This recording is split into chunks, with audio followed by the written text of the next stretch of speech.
Welcome to Paranormal Central, broadcasting live from Central California with your hosts Jeffrey Gonzalez and Alan Thomas. Broadcasting video worldwide at paranormalcentral.net and broadcasting audio on the Dark Matter Network at artbell.com. Are you ready to witness something that you cannot explain? I'm looking for you. You're looking for me. We have to decide what it will be. Can it be true? Can I believe the unexplained? Look into the sky. You realize you're not alone. Open your eyes. You can find trails that control.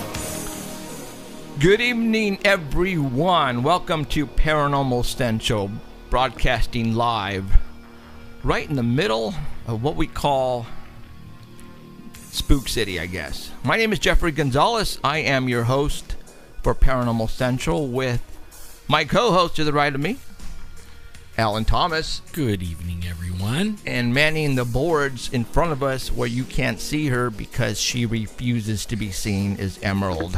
Hi. Welcome, everybody, and this is your first time. I want to thank you for showing up. You are watching us right now live on paranormalcentral.net, and you are also hearing us on the Dark Matter Network at artbell.com. And I'm going to say it again, but you know, it's kind of weird though. Every time I suggest to go to Art Bell, the live stream doesn't drop. Like if they're actually watching us and they're actually, you know, you know what I'm saying? Because every time I started doing that, we were not getting dropped anymore. When I started, you know what I'm saying? I wonder if it's like taking more viewers off the stream. You know what I mean? Or somebody called live stream and said, you guys better get your act together. I'm serious, because we're not getting dropped anymore. But anyways. Now watch them drop us like 10 times. Well, there's going to be a reason that might happen tonight. But if you guys are watching us on livestream.com, paranormalcentral.net on the livestream network, then that's cool. If you want to just listen to us, you can go to the artbell.com website on the Dark Matter Network, and you can listen to us over there. There's audio is a lot better than live stream, and we're going to be showing some pictures tonight. You can also view them on artbell.com. So no matter where you are, you're still going to be listening and watching us. So no matter what happens. Plus they also run us like all night and most of the next day, I heard. Yeah, so that's kind of cool. You know, so you can listen at work.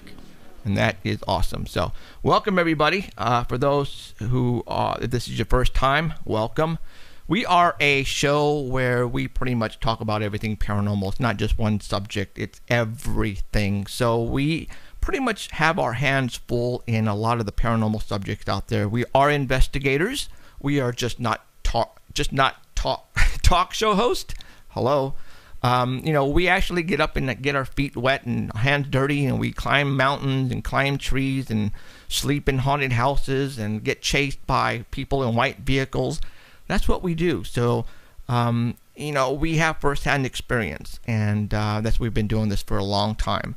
And the reason why we're doing this now is because of all the evidence and all of the stuff that we're coming across. You know, we need to show this to you guys and let you guys hear it firsthand. So this is why we started doing this. And a lot of people seem to like what we're doing, so we're going to continue doing it.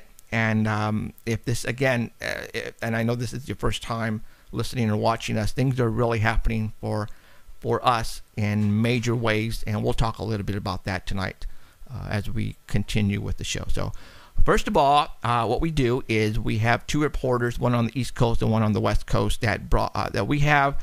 On the East Coast, his name is Ken, and he is an investigator for MUFON, and he is also the director, I believe, for a certain state. I'm not sure quite which one, but he gives us about 5 good stories of recent sightings of great UFOs that he's going to basically show us tonight. And we're going to bring him on, like, I think right now. It's Ken out there. Yes, sir. Hey, Jeff, how you doing? Hey, Ken, how's it going? Ken. Hey, Alan. All right. So, we got Ken on the line, and he is right now on the East Coast. And what Ken does is Ken basically monitors the internet worldwide, and he pretty much informs us of great sightings worldwide, videos, photographs. And what he does is he gives us 5 good ones every Sunday, and he tells us about them, where I actually put up the picture, and you can actually view it here at paranormalcentral.net or on the artbell.com website. So either or, go to that website right now, and what I'm going to do is I'm going to go ahead and put up picture number UFO number 1, and Ken is going to tell us what the heck we are looking at. And this is very cool. All right, let's go to picture number 1, Ken. All right, go for it, Ken. Looks like a Okay, windshield. yeah, that's one of the strangest pictures I've ever seen. Basically, this was November 10th, 2012 in Rochester, New York. I picked out a few oldies because there really wasn't that much, I mean, there was a lot going on, but not too many good photos. So I picked out a few oldies that I thought were really important. But this one here, this is November 10th, 2012, Rochester, New York. Brief statement says that these lights ascended from the forest. 2 lights resembled a car's headlights, as if it were driving straight towards someone. I assume there was a parent object, since the lights moved as if there was a mirror between them. Keep in mind that it was 1 a.m., so the lights were only part of the object that was visible. These lights were bluish-white in hue. They also created a slight beam that actually came to a well-defined stop, almost unlike most beams, which usually trend to fade into an end, which to me indicates a cloud or mist surrounded the object. The object hovered in one spot for a while, for quite some time, as we looked up in awe. It actually hovered in a sideways figure 8 fashion. At first I suggested to the others that it was a helicopter, but this is not a logical explanation, considering the fact that it created no sound. As we continued to watch, I started to feel like it did not want us there, and the only reason it stayed was to ensure that we did not follow it. We went back inside to get some food, and after that, M and I went back to look through the sliding glass door that leads to the balcony, and the object was gone. Wow. So, yeah, that's an incredible photo That's a that very this cool guy one. captured. So. Absolutely. You almost could see like part of the ship or like a dish underneath it. It looks like a plate or something. Very cool. Really incredible. All right, let's go to number 2. And what do we got here? Okay. Oh, yes. Okay, number 2. This was also another strange one. Now, this person sent a couple photos. Now, a couple photos showed the swarms that they were talking about. There were swarms of insects. They feel it was mosquitoes, but I'm not really sure. And this light, apparently, the camera is what the camera captured this light beam. And now this was September 2nd, 2012. It was Fish Lake, Oregon. Brief statement was the photograph was taken on September 2nd, 2012, near dusk in the same area after Bigfoot researcher Eugene and his son encountered a long Bigfoot call at 8:30 p.m. on September 1st. On our way home, my husband and I were traveling on a road that was at least 7 miles long. We looked up and saw black streaks in the sky. They were swarms. I didn't hear a sound, and I know that they weren't bees or locusts. We thought they were mosquitoes. The swarms only followed the road, and the multitude of them ran longer than the length of the entire road, which was 7 miles. We knew that this was highly unusual activity and decided to pull the truck over and park. I couldn't see anything, but found it compelling to take a photograph. I put it on my computer and saw orbs traveling in the beam that the IR on my camera captured. Of course, IR is infrared. I also saw the swarm encircling the beam. I wanted to know more about insects, and I found on the internet that insects sense senses vary from mammals, and one of the most important traits they have is the ability to perceive heat. It appears that the beam was giving off heat. Insects, especially blood drinkers like mosquitoes, use heat detection as a means of hunting prey, focusing in on big heat sources like big animals. Even though the beam couldn't be seen with human eyes, the insects detected that it was there. So this was, like I said, this was a very, very strange, I can't explain this. Wow. It's just incredible. Very weird. Okay. Yeah. And at first I thought it was one of those rods that people talk about, but nope, not what it is. Yeah, So. I thought it was a pulse. What do they call it? The TR3B, and it has the pulse. But only it actually leaves like a contrail, and it has pulses. Oh, in I see it, what you're right? saying. That's what I thought it was. But this then is you straight can't up see and they couldn't see the light with their eyes. So who knows what it is? All right, very cool. All right, let's go to number 3. Whoa. Number Yeah, 3. number 3. Now, this is an oldie. I think that there's a lot of new people out there, a lot of people just getting into ufology and UFOs and everything else. And I like to bring up a lot of these old cases and old photos because some of them are just incredible. This one here, this was August 7th, 1987 in Wallingford, Connecticut. This is an oldie, and this has been investigated, and there's a long story behind it. But the brief description was, my friend pointed to the sky and said, "What's that?" I looked up and saw a large disc silently floating over my head at a very low altitude, less than 1,000 feet. My initial reaction was to say to him, don't let them see you. And I stepped quickly back into the shadows of the building. This reaction has always puzzled me because my friend just stood and stared at it right out in the open.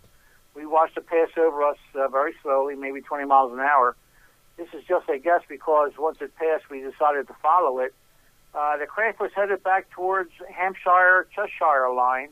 When we got to Route 10, the craft had gained on us and went over a hill. Since we could no longer keep it up, we went back to my gig and walked in and told everyone we had just seen a UFO. So apparently this is the photo they captured. Now, I think, I'm thinking back, I think some of the debunkers may have tried to say that it was people with ultralights flying around with lights or something, how them debunkers are. They make up all kinds of stories. But if anyone wants to research that one a little bit further, just Google August 1987, Wallingford, Connecticut, and the story should come up. You know what I've always wondered is, if they are from another world and they have to have lights on the crafts, what would be the purpose? Like, for example, this one here, to me, I'm thinking that probably the lights are rotating around it. And that's what I'm thinking. But, if you're a sophisticated, and you have ways of traveling through time and space and to get here from another world, what are the lights for? To me, that's exactly. I've always wondered that. As a matter of fact, I have a theory that it's a possibility that, let's face it, these aliens are intelligent, and if anyone was going to hide in plain sight, they may be, using some of our lights on their craft to fool us. Okay, that's the logical explanation.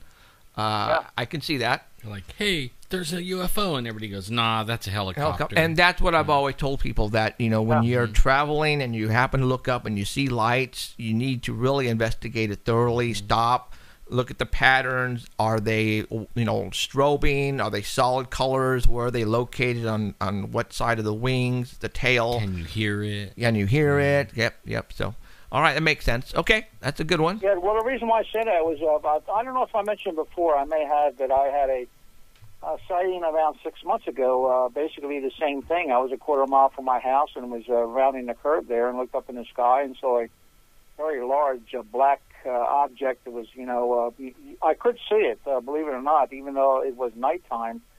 But the lights that they had on, they were like double green and double red lights, and this thing was silent. And like you said, a lot of people probably wrote this off as being a commercial aircraft or something like that. But I reported it because I thought it was one of the strangest things I've ever seen, and it was only maybe 400 or 500 feet up that I noticed this. But I did notice it was double lights, double green, double red, and of course it did have the white lights in a row from what I could see. So Right. I decided to report it. Was this one here that we're talking about right now on the screen? Was this was this a MUFON case? Yes. Okay. Very Yes, cool. it was. Awesome. All right, that's a good one. All right, let's go to number 4. Okay, yeah. Of course, this reminds me of the Phoenix Lights in a way. That's exactly what I was looking at. Yeah, this is brand new. This is March 22nd. All right, guys, this is a new last one. Week, this was Mount Annan, Australia. March 22nd. Brief statement is Mount Annan is gaining a reputation similar to Roswell, with yet another sighting of a UFO reported last week in a suburb.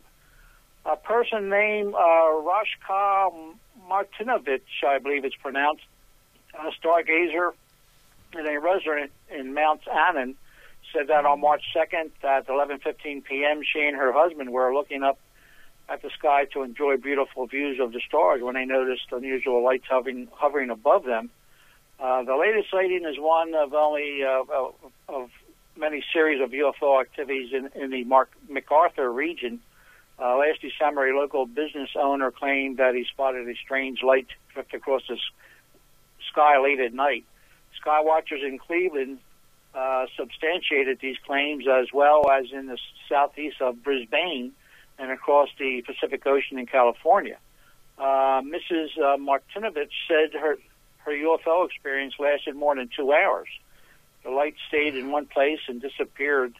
Then it came back and disappeared once more. She said that her experience made her more interested in observing the sky, and she wanted to know if anyone in their area witnessed the same at the same day and time. So, that was a pretty great photo that they captured. This is definitely boomerang shape. It looks like it, sure does. Yep, absolutely. Very cool. Oh, yeah. All right, let's go to number 5.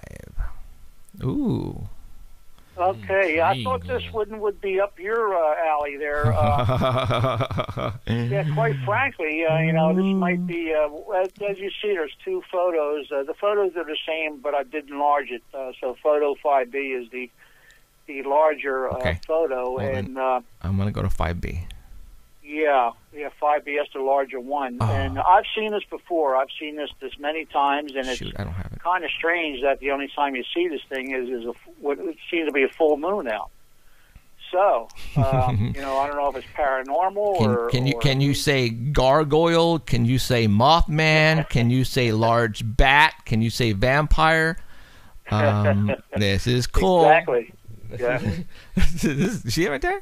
Try scrolling in on it. Like use the wheel. Click on it. Hold on. Roll in. Yeah, it's a great shot. Now this was February 15th of last month of 2014. Oh man! This was the St. John the Baptist County in Louisiana, and the camera captured this. It says here, a brief statement, as I took pictures of the moon from my yard recently, and when the moon was reported to be close to the Earth, when I reviewed the pics, I noticed the shape. The tips of the wings look very defined. So the camera picked this thing up, and apparently she didn't see it. And getting back to cameras, finding things that the eye cannot find. A lot of cameras have infrared capabilities, and today's digital cameras, and quite frankly, the cameras can see what we cannot see. Right. So I think a lot of these cameras have been seeing these invisible craft. I mean, I can definitely see a shape of something with wings. Now, we're not there. We don't know how far this was from the moon or how close it was to the photographer. But it looks very cool. I mean, I see something with wings, man. That's very cool. I think that's very cool. I like it. Yeah, I thought you guys would. Yeah, that's awesome. All right. Yeah, All right, Ken. Thank you for that one. Yeah, I really got a kick out of this one. This is like something to where, I'm going to have to really get into that picture later on. So, Okay. All right, very cool. All right, Ken. Well, I want to appreciate you giving us the scoop. As anybody wants to go and look at all of Ken's photos, he has literally thousands and thousands and thousands of photos. Go ahead and tell everybody your website for us. Yeah, it's the world's largest website, public website of UFO photos, and it's called worldufophotos.org. And my news website, I got over 1,000 great articles. That's World UFO Photo and News.org. I'm just about reaching 200,000 logins with my news website, so it's coming along pretty good. Right on. I wanted to mention one thing. Did you guys see the new MUFON's Hangar One show on Friday nights? I did see it. I've seen a little bit. What do you think? What do you think, Ken? I love it. I'm the biggest critic of these UFO shows. You know, half of the time they're trying to debunk everything. But quite frankly, I think MUFON hit a home run with this one. I think it's one of the best shows I've ever seen on TV. And it's Hangar One comes on Friday night. I don't know if it's the History or Discovery Channel, one of them channels, but it's worth seeing. Very cool. Who actually got this going? Who was the one who initiated this show? Well, Jan Harzan, he's the director. John Ventry, he's the state director of PA and a couple other states. I think Jan and John, I guess, are the ones who. I'm assuming they're the ones who put this whole thing together. But they did a hell of a job. Right on. Yeah. So far, it looks good. Let's hope they keep it up. And there's not any debunking that I notice, which is a good thing. Because that's that's not what I want. I basically want somebody to tell a story and leave it and let us pretty much come up with our own conclusion with all the facts stated. And so far that's what they're doing. So all right. So and again, we have links posted on paranormalcentral.net. If you just go to the link that says reporters and click on Ken, and you can go to his websites and take a look at literally thousands of UFOs that he has. So all right, Ken, we'll see you next Sunday, okay? Okay, Jeff and Alan, you guys have a great week, my friends. All right, thank you, man. See you. Well, I also have his website on the very front page of paranormalcentral.net. You just scroll down, and there's both of his links to his website down in the bottom part of paranormalcentral.net. Cool deal. So, all right, now what we're going to have is we're going to have our buddy Danny Valderrama on the West Coast, who's going to give us the Squatch Report.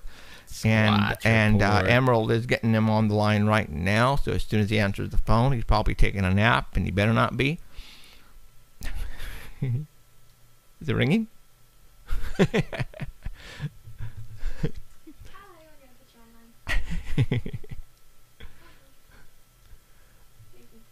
He's got some good stuff tonight. So what took you so long? Hello? What took you so long? Can you hear? For what? Can you hear me? With answering the phone. Barely. Yeah. Well, he's Emerald, barely waking up. Yeah. Were you like asleep or something? No. Oh, okay. Because I guess the phone was ringing for a while, and we were like waiting for you to answer. You just didn't want to talk to me. Leaving you in suspense. Yeah, I guess. How rude. All right. Let us go to photograph Picture number one. And let me find it here. Sorry. I have so many photos that I want to show people tonight, so that's kind of a good thing. So, all right, number one, go. All right, this was taken at Gentry, Arkansas Safari, and this is just somebody who's walking into the Arkansas Safari and saw this picture there. I guess it's just a big nature area, and they thought it was cool that it mentioned Sasquatch on there. Oh. Now that's weird. Now let's think about are they just messing around, or did they really mean it? I wonder. I don't know. It didn't have any backstory to it. It's just somebody said somebody was knew that their friend was interested in Bigfoot. Uh-huh. They were going into this nature area. They saw the sign. They took a picture for him and sent it to him. Wow. And the photograph on the Sasquatch itself, I've seen that on on a lot of websites and stuff like that. So beware. And for those that can't read it, beware of Sasquatch. A little bit on it. Okay. It says native to this area. Oh yeah, there you go. There you go. So it says, beware of Sasquatch County of origin native? Native. Yeah, native to that area. And what state is this? This is in Arkansas. Arkansas. Well, there you go. The legend of Boggy Creek, right? Yeah. Watch out. Watch out. Cool deal. All right, let's go to number 2. Where are you, number 2? Number 2 has 3 pictures, but we'll start with the first one. It's a new talk show. Oh, yeah. Bigfoot North. Yep. Ah. We're going to talk about Radio this show tonight. Yeah. hosted by Dr. Jeffrey Meldrum and Todd Standing. All right, now stop right there. Is this going to be then a talk show with both of them on together? Yes. Okay. They're both co-hosting it. Wow. And it premieres April 2nd, Wednesday at 5 o'clock Pacific time. Okay. It's on the voiceamerica.com channel. It's an internet show. Okay. Whatever. I don't know if it's audio and video or just audio. Okay.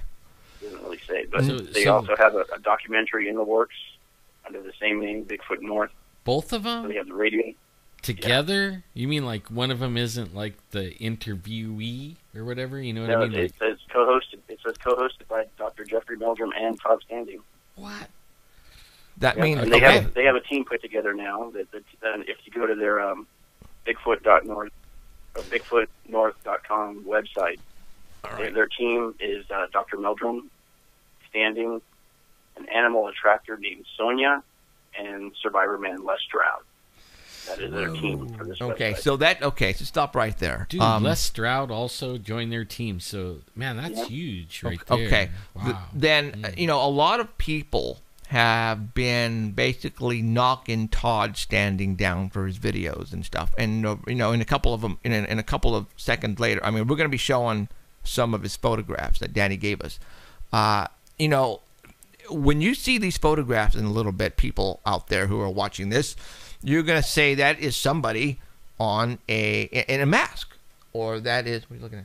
Oh, I'm looking at the Bigfoot up here. Oh, that it just there's no way that can be real. I should go look at the one we got in the corner. Right. there. So, Danny, you are out there. You're watching everything. You're listening.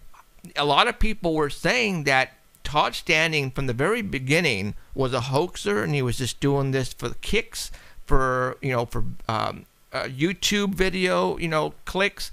But now we have Jeff Meldrum, who is, standing up for him, and now he's going to be on the same show with him.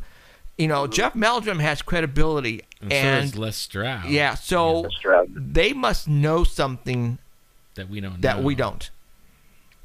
Well, I know Dr. Jeff Meldrum did see something in the area that Todd Standing took him to. Right. In this area.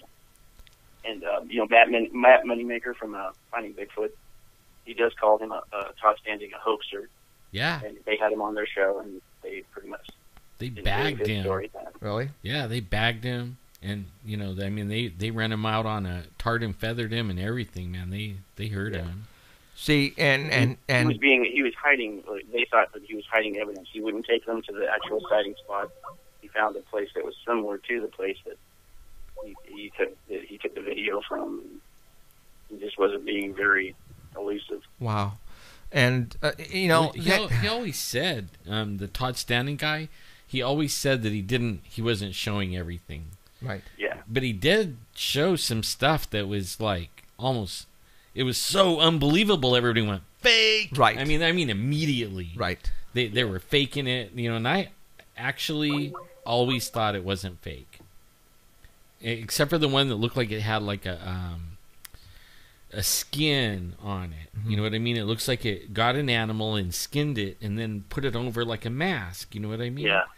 That one Those are kind the of pictures that he released in 2006. Yeah. 2 crystal clear video pictures. I mean, clear. That's telling me that now some news just came out today, Danny. You want to talk about that? You want to talk about that later? About his sister.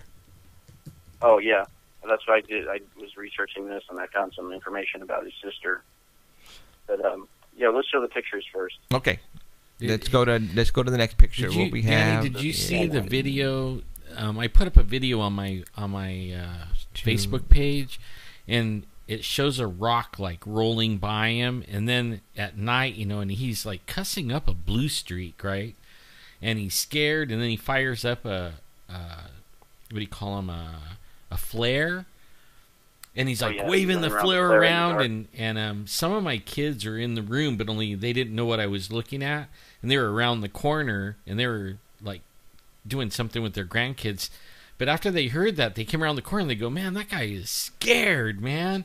What's after him?" So you're talking about Todd Standing? Yeah. He released a video last week. And I mean, he is scared. You could tell he's scared. He was getting a high pitched noise, like "Get out of here!" like a little girl. No. Yeah. And I thought I would be, there's nowhere to run, but I'd be like screaming like a little girl too.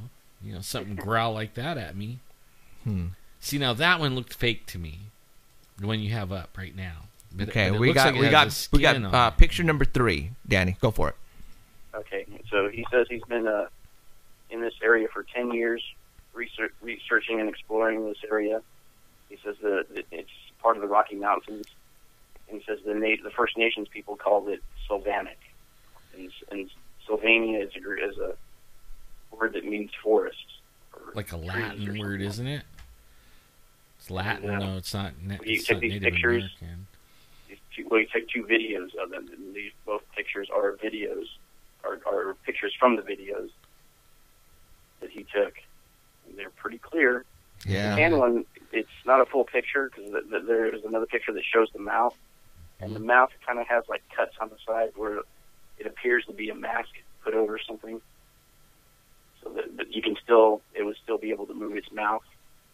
You can't see it in this picture though. This here looks way human.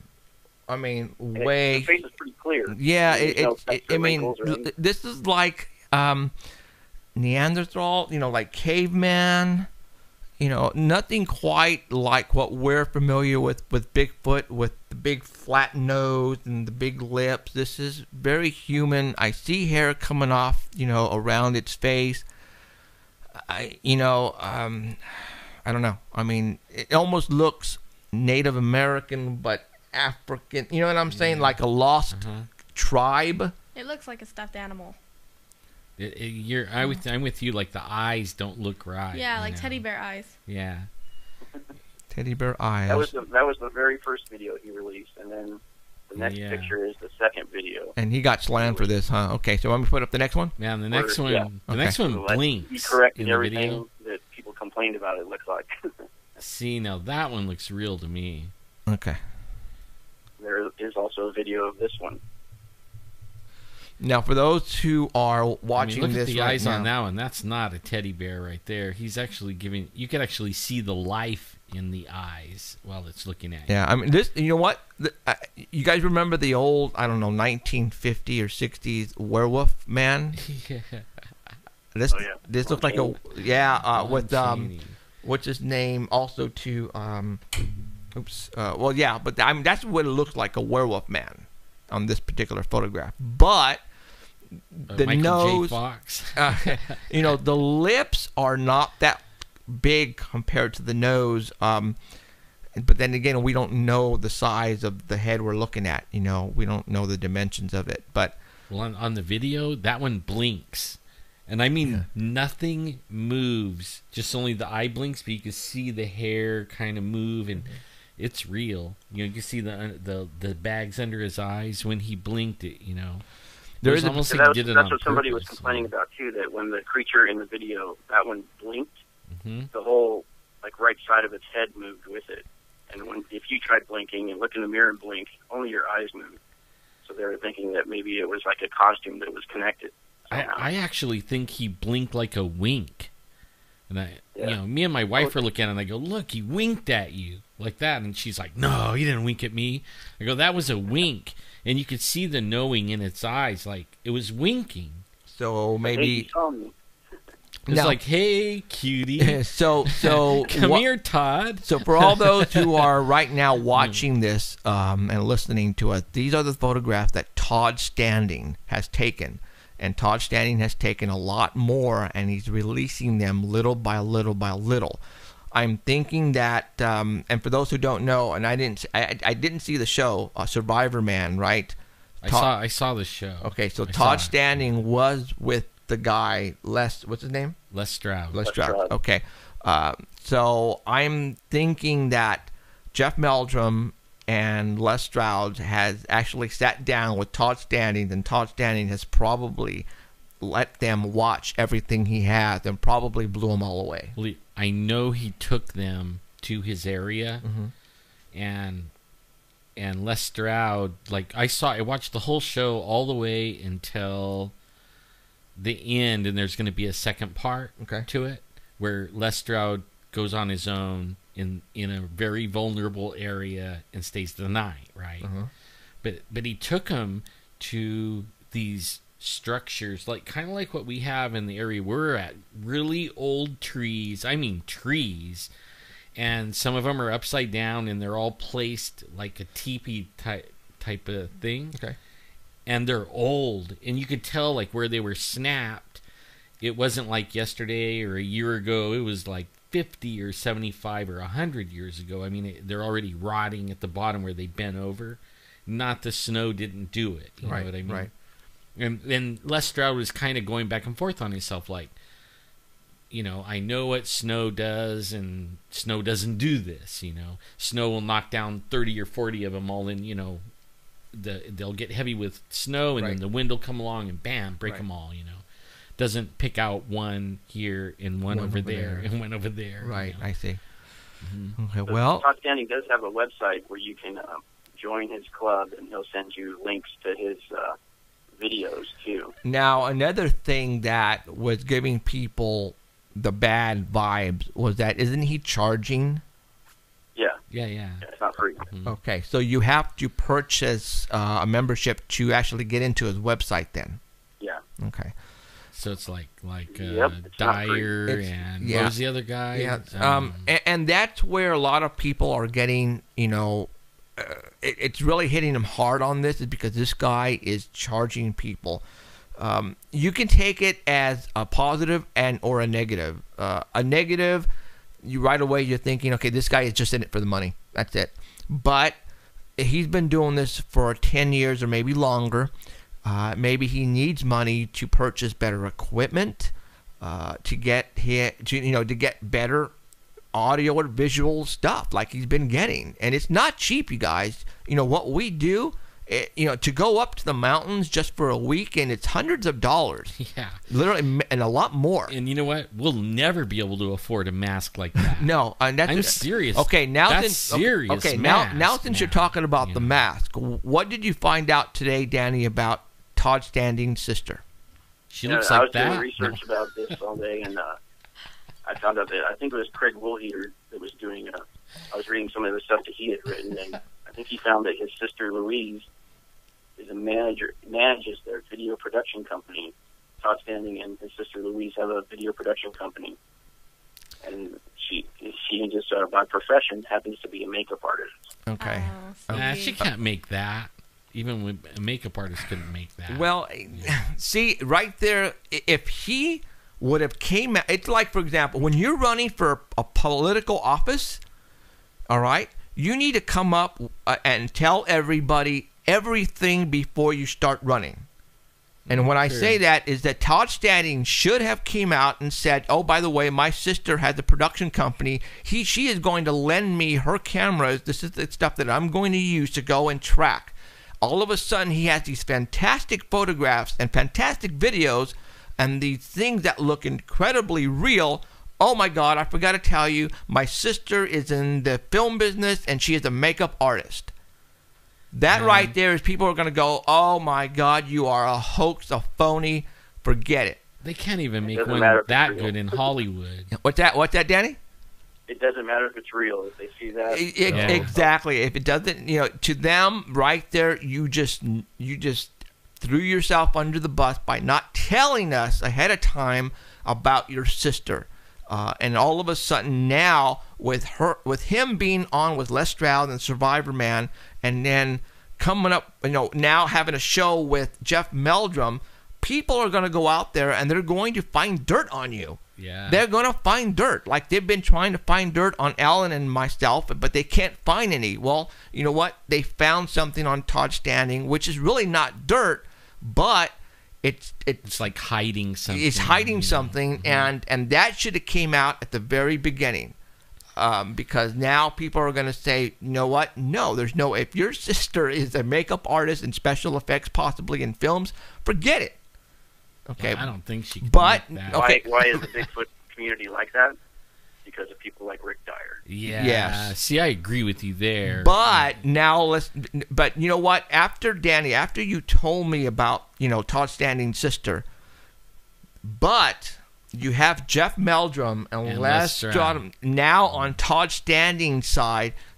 Everybody has to shut up, stand back, and say, would Jeff Meldrum and Les ruin their credibility by going with this guy? No, they would not ruin They their. know a lot more than us. That means they know a lot more than us. Then something is happening up there where they're going that is real.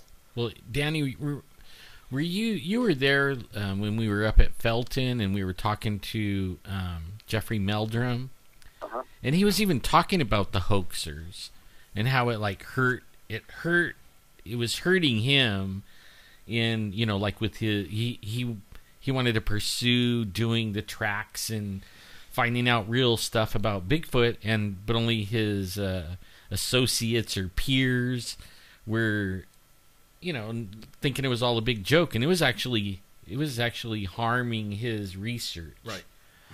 And he was actually saying he didn't like the hoaxers one bit because of that. You Right. know, you don't like being told. Right. And again, for all those people up there or out there right now who are watching and listening to us who don't believe in this, you have to understand about Jeff Meldrum and Les. They would not ruin their credibility by going with Todd Standing unless they knew something. You won't see him with Rick Dyer. Absolutely, not freaking even not. from the gate. No. So there is something going on with Todd Standing, and for all those who are watching this photo or who are looking at this photograph right now, this might be the real thing. Well, I'm going to find the video of this, and I'll put it up or I'll put links to it on our website on the main page. By tomorrow, I'm going to have this stuff on. Okay. And because I think that's some real important. I want that one to wink at them. We might be looking at the real thing right now, you guys. All those who are watching the photograph right now on paranormalcentral.net or on the artbelt.com website, you guys might be looking at the real thing right now. Okay, I'm just telling you. Pretty much bet. Right now, I'm saying possibly at about 92%, right around there, that this is the real deal, only because of the circumstances surrounding everything that we're talking about.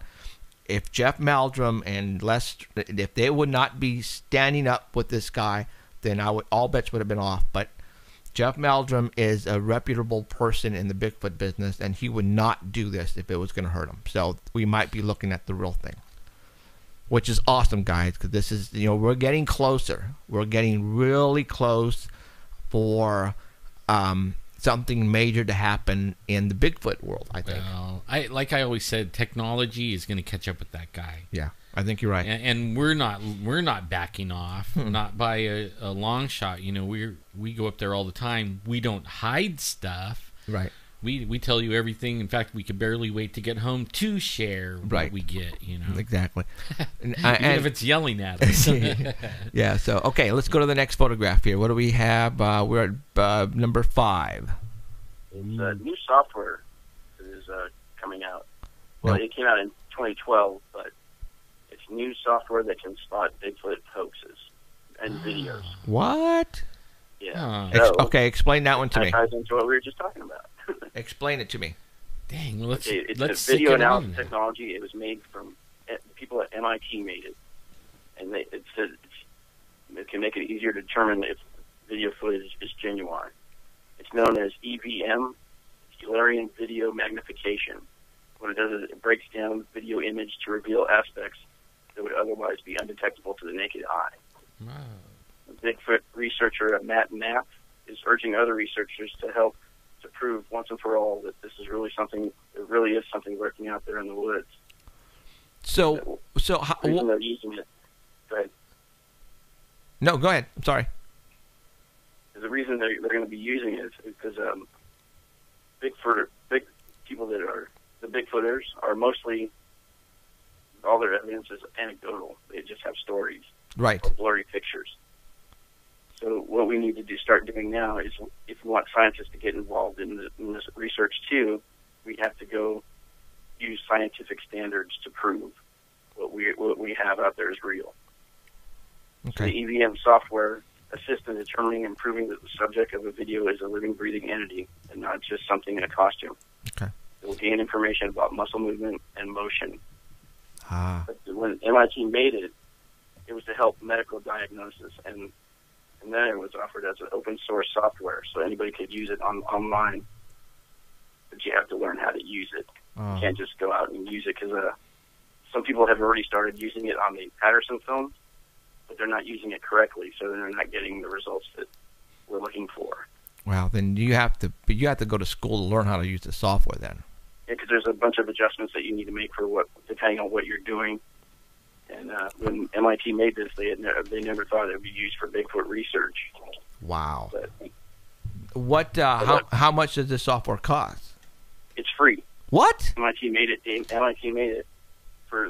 help the medical field, and they used it as an open source software Okay. for whoever wants to download it. And I was looking for the download earlier. I couldn't find it anywhere. I'm gonna have to keep looking for Okay. it. You need to find this, and we need to get it to our forensic expert, who is now part of the team, Mickey Burrow, and he needs to learn how to use this. Okay. It's a great tool. Oh yes, because when we have in the near future a video or that we need to analyze, it's going to be the best if we get it to a credible person in law enforcement that could tell us yay or nay. And that's awesome. I can't believe it's free. So yeah, Danny, please continue to find out where we can get the software, and we need to download it, and I need to get it to Mickey ASAP, and yourself too as well, so you both can learn how to use it. So because when we get picked up on the show, we're gonna need this software, because I have a feeling we're gonna get tons of videos that we're gonna need to analyze, and we need to show people if this is real or not, and this is gonna be really good for us. The next picture that I have for you is showing what the software can do. Okay, Bring it up. got it. It's 4 pictures on top and 4 pictures on bottom. Yep, that's it. Got it. Go for it. Yep. Okay, so the pictures on top are what was downloaded, and then the pictures on the bottom are using the software. And you can see one picture is dark, and then light, then dark, and then light. You see that difference on there? Okay, right. That's the blood pulsing through the man's body. No way. Yes.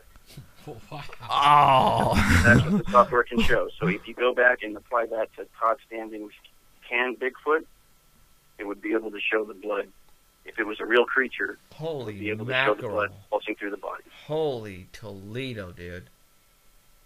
They also have a video on their website where they have a baby laying in the crib, and this software is applied to it, and you can see the baby's whole body going from red to light, red, light. Now His what? body. So what if this animal has all kinds of hair on it? It could still see the. I guess it's. Still get it. It's Yeah. it's just. The I guess. only way you can't get it is if it's a mask. If something's covering the body, Oh, I see. something hard. The hair- Wow, I'm impressed. This is very cool. Okay, so what we're looking at then on the top row is if it was a straight line, then it's pretty much fake because there's no movement. But the bottom, it's pulsating because of what you're saying. It's blood The top pumping. row is just a regular video, Right. the video download, and that's what we see. But Oh! I see what you're saying. yeah, Okay. this program shows stuff that the naked eye can't see in small variations. It can be like movement and stuff. Wow. So, Pretty so MIT then made this for the for medical community to find out where the blood is pumping and where it's not Where it pumping. wasn't- Yeah. So if you have some blockage in your Blockage body, of they'll be arteries able or to show something. that. And what they did too is they hooked up a monitor to the baby to make sure it was accurate, to make sure it was showing the same beats per minute as the monitor was showing. Right. It was accurate. It was dead on. Holy smoke! This is very cool. This is going to then somebody needs to get the Or download the software videos. right now and download Todd Standing the video where the creature is winking, and tell us, is this real or not right now? Danny, get to work. Yeah. See ya. No.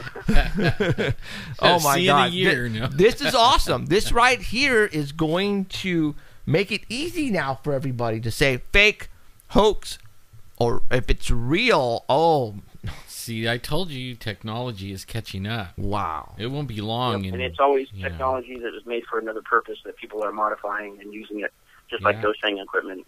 Most of that wasn't made for ghost hunting. Right. They're modifying it.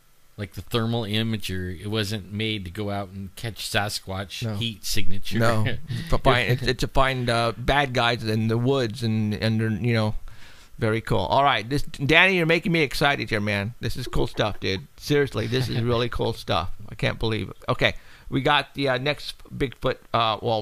Next photograph, and I don't know. This one, it's 3 pictures from a gas station. You can just scroll through them. This is from the BFRO website. This is a man. He's a healthcare executive. He's executive and technical advisor to elected and appointed officials. And he didn't believe in Bigfoot, ghosts, or anything unexplained. He doesn't believe in any of that stuff. But he and his wife were going from Denver, Colorado to Albuquerque, New Mexico. And he had to go to the bathroom. So they pulled into a gas station on the southernmost part of I-25 near Las Vegas, New Mexico. And as they were pulling in, they saw a New Mexico police officer pulling out and driving away, and they saw some other people parked in the front. So he had to go to the bathroom, so he runs into the gas station. The only thing that's locked, it's closed already. So he runs around to the back of the gas station. It's 1 o'clock in the morning. And so he ran around, and it was dark. The only light was from the front of the building. You could see a little bit in the back. It was lighting up a little area. So he on the map there in the pictures, you can see where he walked to the very back of the building so nobody in the front could see him. And he started taking care of his business. And then he noticed a dumpster-like smell. He said it kind of smelled like a mountain lion. He smelled urine from a mountain lion before. He said it kind of was a mix between that and a dumpster. And he's looking around his shoulder because all of a sudden he felt like there was an animal nearby. And he's looking around. He didn't see anything. And he just had that feeling that something was around him. So after he finished, he started walking back to the front, and he looked over his shoulder one more time, and he saw something out in the open, hunched over, looking at him. And when they made eye contact, the creature stood up and then lumbered from right to left on those pictures, away, just walking away from him. He said he could hear the footfalls. Sounded like somebody was dropping a sack of potatoes over and over again. He could hear it walking away. Wow, I must And have it been was heavy. walking fast. He said he saw it for about 8 to 11 seconds. And it went right into the woods. Behind there's a big wooded area. It came out. Where the picture was taken, there's no woods around. It may have come out to look for food or something. Right. He said it was 7 to 8 feet tall, 500 to 600 pounds. He said it towered over him.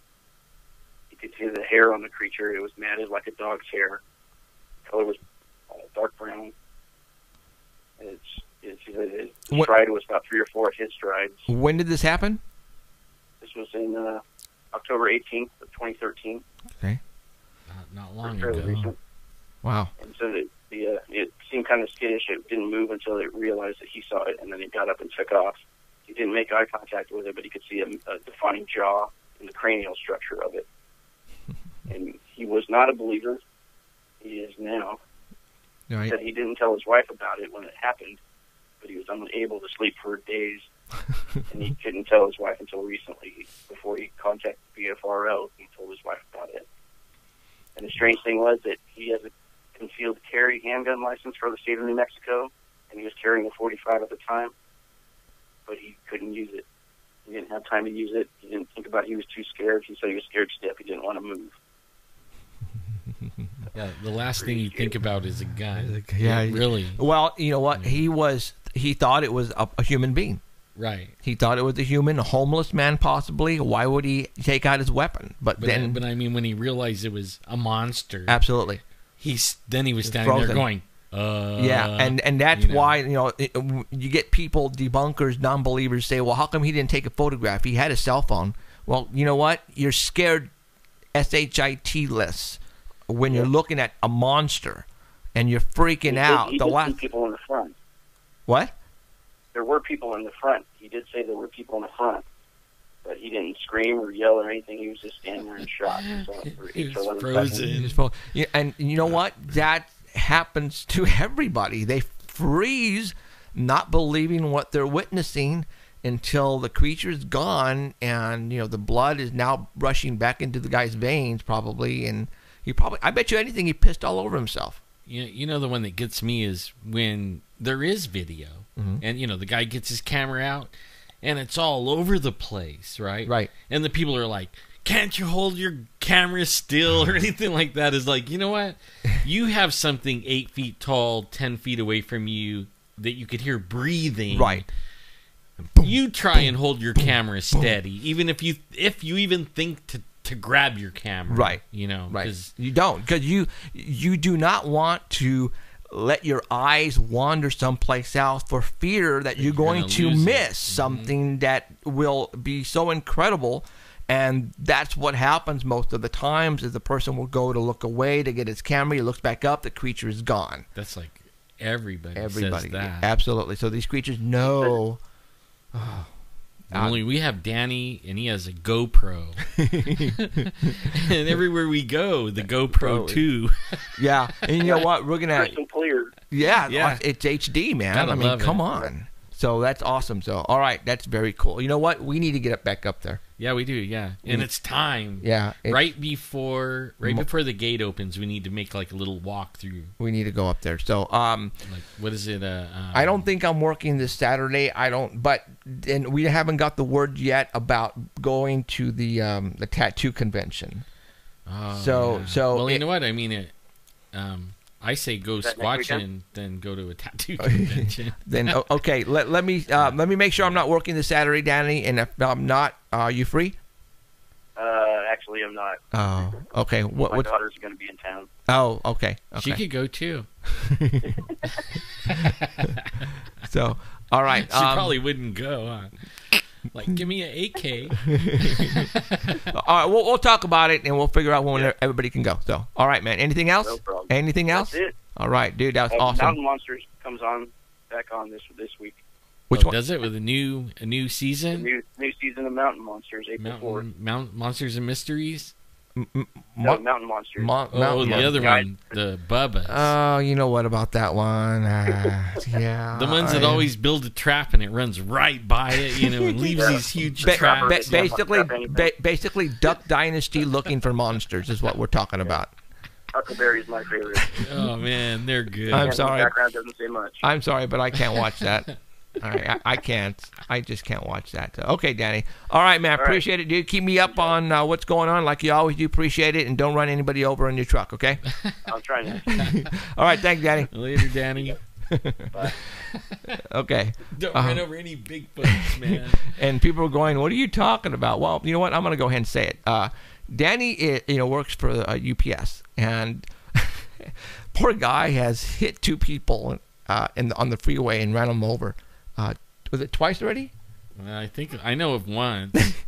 And I think the guy was dead already, though. And boom, boom. What was that? He looks back and there's a body. So Danny is such bad luck. Yeah, and then he found a body. And he finds dead bodies too. It's a miracle that the police are not really, They should be giving him rewards.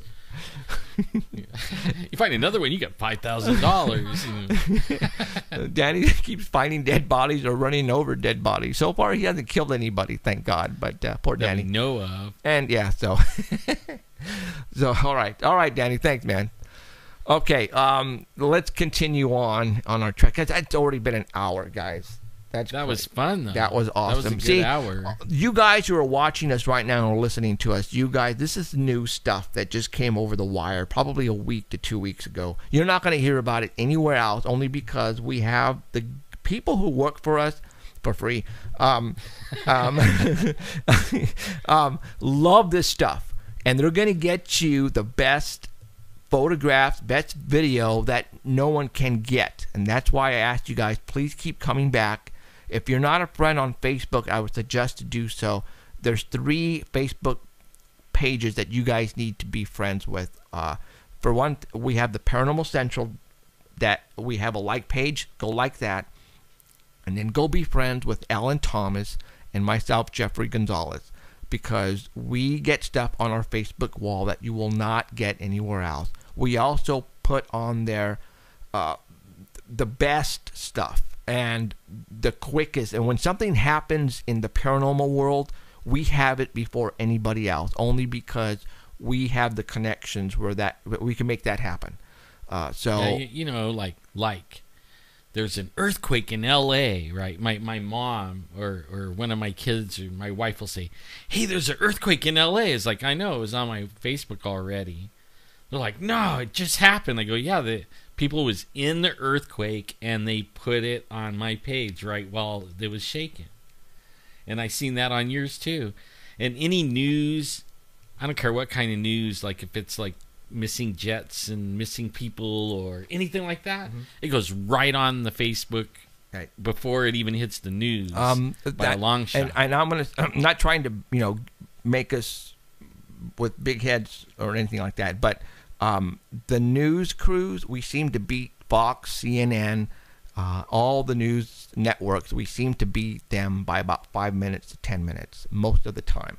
And a lot of times the networks actually go to our Facebook wall and tend to snag stuff, and they put it on their wall. So that means that, we're doing it right. We're getting the stuff right when it happens, which is, I'm it's awesome. Because all those people love that stuff. Yeah, and I mean, they're like poring over Reuters and stuff like that. Yeah, and you know what? We have got an app for that. Yeah, we have people who follow us who post it, and they're always monitoring. Like Marla, she's my earthquake person, and we're talking 2 minutes into a major earthquake, wherever it may be, it's on my wall.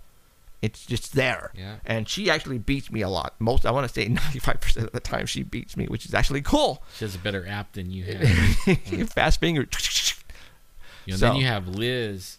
She's the other one. Elizabeth. Oops, sorry. She brings all the UFO news and conspiracy and you name it, man. She's all over that stuff. Yeah, Elizabeth Martinez. If it hits the internet anywhere, it'll be on your wall before it hits all the other stuff. Absolutely, it does. So that's very cool for what they're doing, and it's making us look good. It's making me look good. So appreciate it. So, all right, you know what? Let's continue on. What we're going to do right now is we're going to go ahead and continue talking about UFOs.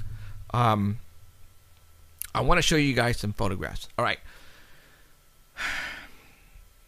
The government of the United States of America is monitoring what we do at this show.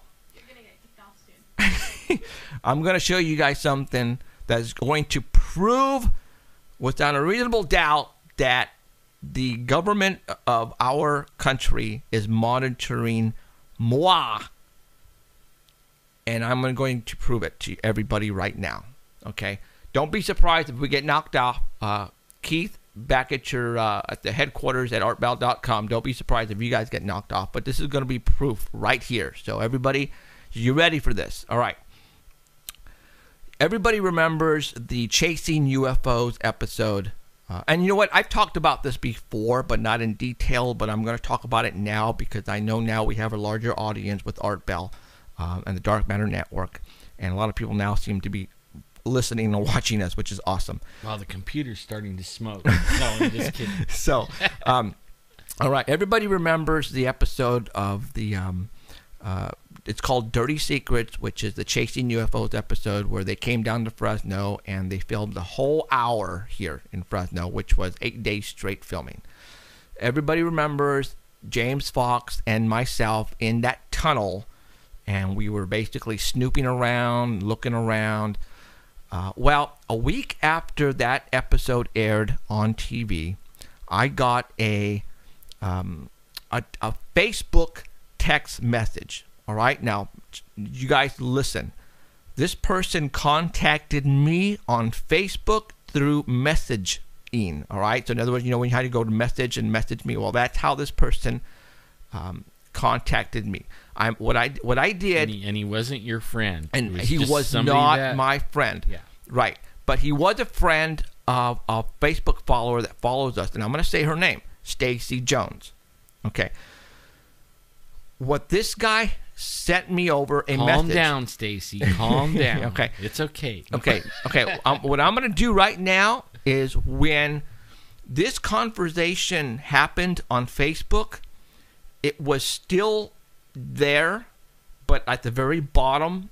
Okay. So I still had the conversation, and it was saved in the messaging part.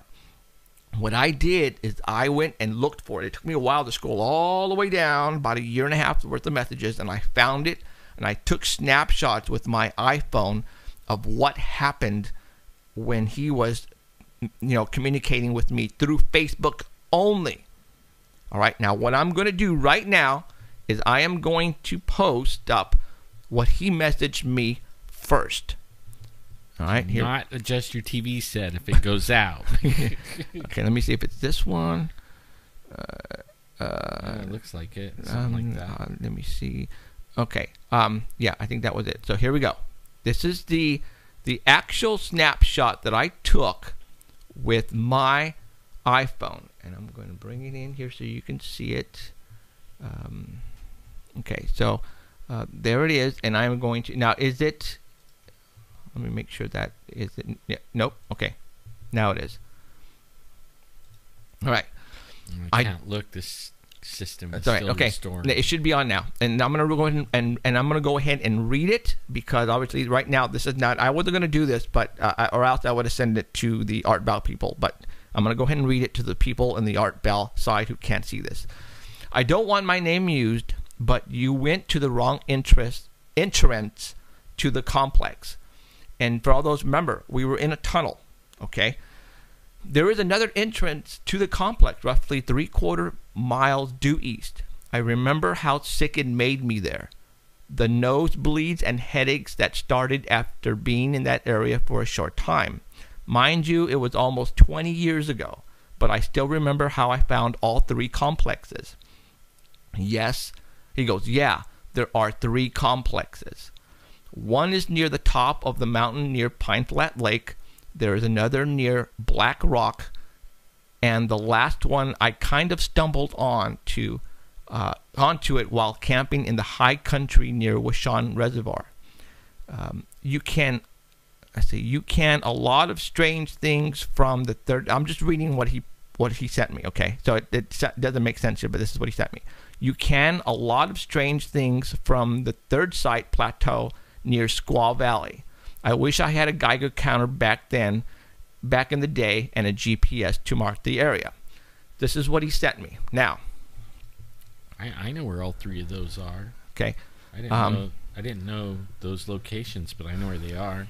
Okay. And then he responded back. He goes, looking over the Google Earth, I'm hoping to give you a better search grid. And then I responded, thanks. I have a Geiger counter. See what you can do. Thanks. Okay. Blah, blah, blah. Okay. So basically what I said, and I have this other part, but I didn't load it up because I couldn't find it. I know I have saved it. But what I said, can you do me a favor? Can you go on Google Earth and see if you can find it and put a pin on it, take a snapshot and send it to me, because I want to go to that location or the locations. And he says, sure, no problem. Give me about a week. Okay. So a week goes by, 2 weeks go by. Then Stacy Jones sends me a message, and this is what she sent me. Oops, wrong one. Okay, well, his name is Jason.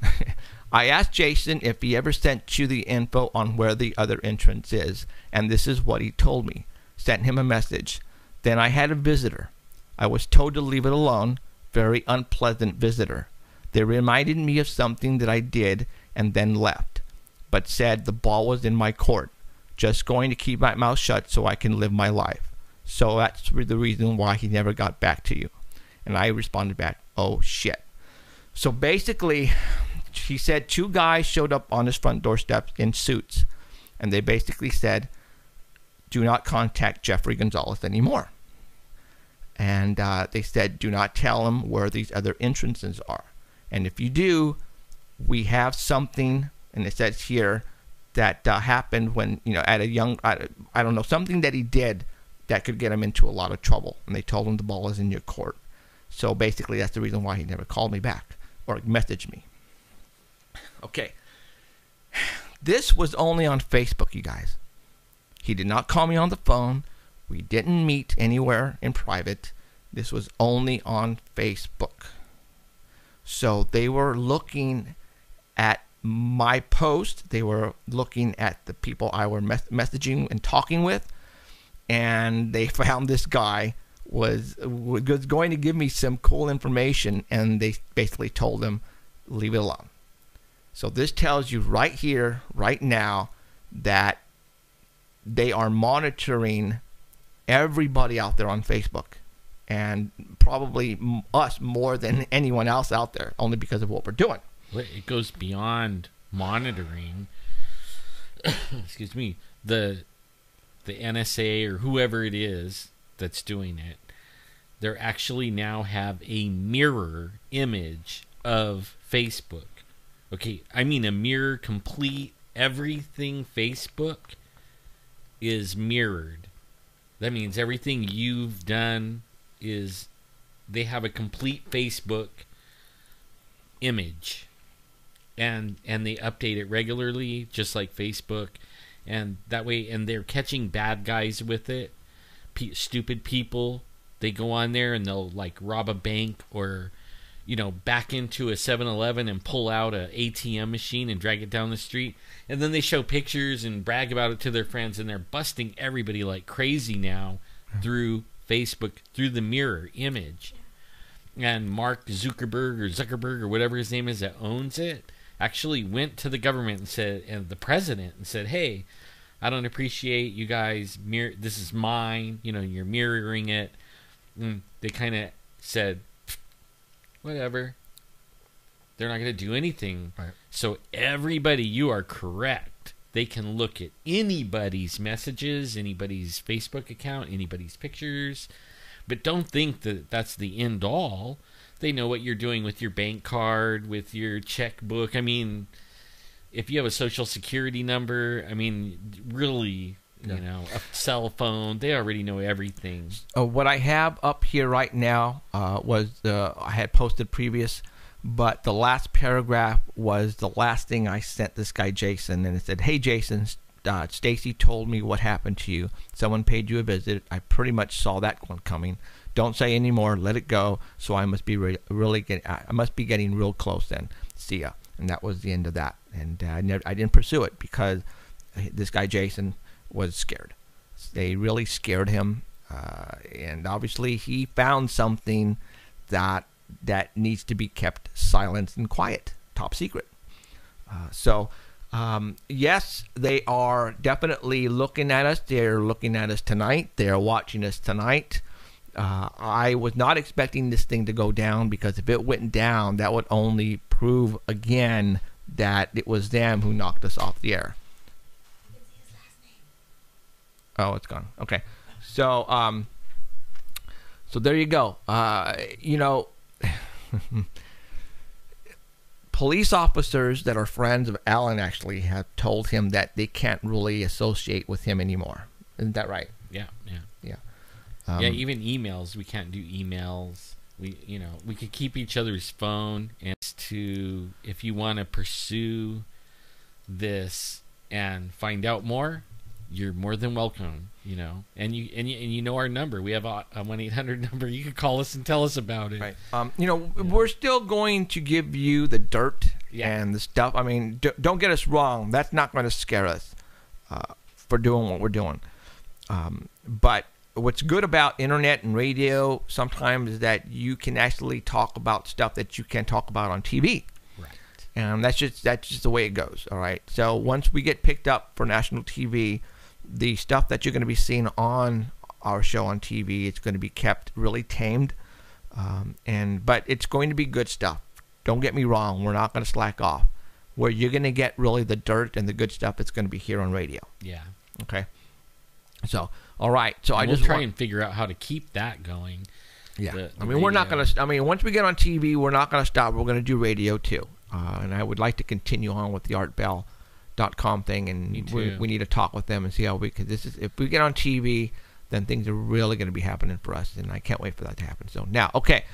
We'll actually have maybe some kind of budget where we can really do some stuff like we're Pay employees. like send Emerald What'd you out say? on some real Like serious. pay employees. Oh yeah.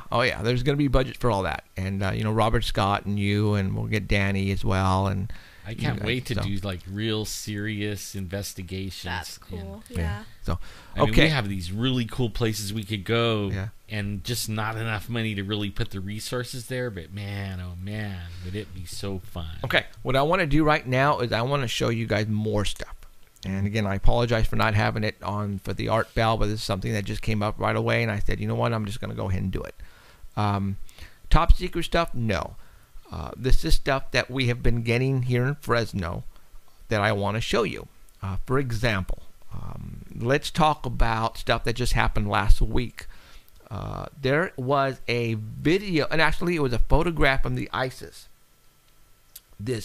Supposedly they're saying a very large ship, roughly 3,000 miles long. You I remember saw that? Like it looked like a pancake. It looked like a pancake. So what I'm going to do right now That's is what I thought it looked like. I'm going to show you that photograph right now. Oops. Looks like a big giant pancake. All right, and there it is. This is supposedly from the ISIS. Just recently, we're talking a couple days ago. There was a video that somebody put out from this, and they don't know exactly by looking down at this photograph and if this is from the ISIS, which at this point in time I can't say yes or no, but I'm thinking it is. I don't know what this is. All right. But they say it's very large. Obviously, I don't know. But what happened is the video that was out, it got terminated and it got removed from YouTube, and it was gone. Luckily, people took snapshots of this photograph, and they were able to save it. And now it's out there again, minus the video. And, we told you this last week that the ISIS was going to be shut down to the public, and it's probably now going to happen way sooner than expected, only because this is the stuff that people are actually catching, and they're saving it before it gets not put on. So I don't know what to say about this photograph. This blows me away. Obviously, it's whatever it is very large. Is it an anomaly of some type? Is it a reflection? I can't tell you, but I just want to show you this, that this was taken from supposedly the ISIS, and it was removed from YouTube, and now you can't watch the video anymore because it's gone. But people took snapshots, and this is one of the snapshots that was left up there. So there's things you could do to it that I did to it, like, and you don't need any special software or anything. One of the things you can roll in and to where it pixelates, and you can see if the image is like different pixels size. And all the pixels line up in that one perfect. This one here? Yeah, Okay. I mean it doesn't look like that it was put in later. Okay, yeah, okay, well, and that's cool, and that's what we need. We need people to analyze that type of stuff. So. Then on the side, on the lower left side of it, you could actually see the clouds are going over it. You know what I mean? see. So the clouds are kind of going over it. So Right here. yeah, it's actually starting to go over the top of it. So I don't know what it is. I have no idea what it is, but I looked at it really well. But you can see the cloud cover over it. And you could actually even zoom in even farther, and you can look at the pixels of the black object and the earth and the whole thing, and they all match. It's not like somebody stuck a picture in a picture. And what is this? It could very well be HARP. What I really didn't, and it just hit me right now. What if it's a weapon, a bomb exploding in the middle, and it's going outward? Could be. Because you have that white cloud right in the middle. Maybe it's a volcano erupting. I don't know, but whatever it is, it's a circular motion. Is it the mothership? No, I'm not going to say it's the mothership, but I am showing this to you guys because it was removed and then removed very quickly from YouTube, and we were able to find a copy thanks to Elizabeth, and here it is. So, okay, another photograph that was captured by the ISIS was where is it? Right here. Is this one. And this one's an actual video, and it's actually still out there. I think Elizabeth put this on my wall as well. It's showing this object here in the background, and actually it's again, I took a snapshot with my iPhone on this, and here it is. It's more defined as round, and you can tell here. Like I said, I took a really quick picture from my snapshot on my iPhone. Now, what? It almost looks like the one Dr. Lear got over in Turkey. I mean, that's what it looks like. Oh, you mean that one? Yeah, that one. Yes, that's why I want to talk about this. Here is Dr. Lear's photograph that he got in Turkey. Whoa. Okay, and that right, and why did I save this picture is because of the opening on the top. Okay, now, okay, this happened in 2008, 2006, something like that. Okay, and for all those, if you want, okay, all those who want to see something incredible. Oh, it's right there, 2008. Oh, duh. 2008.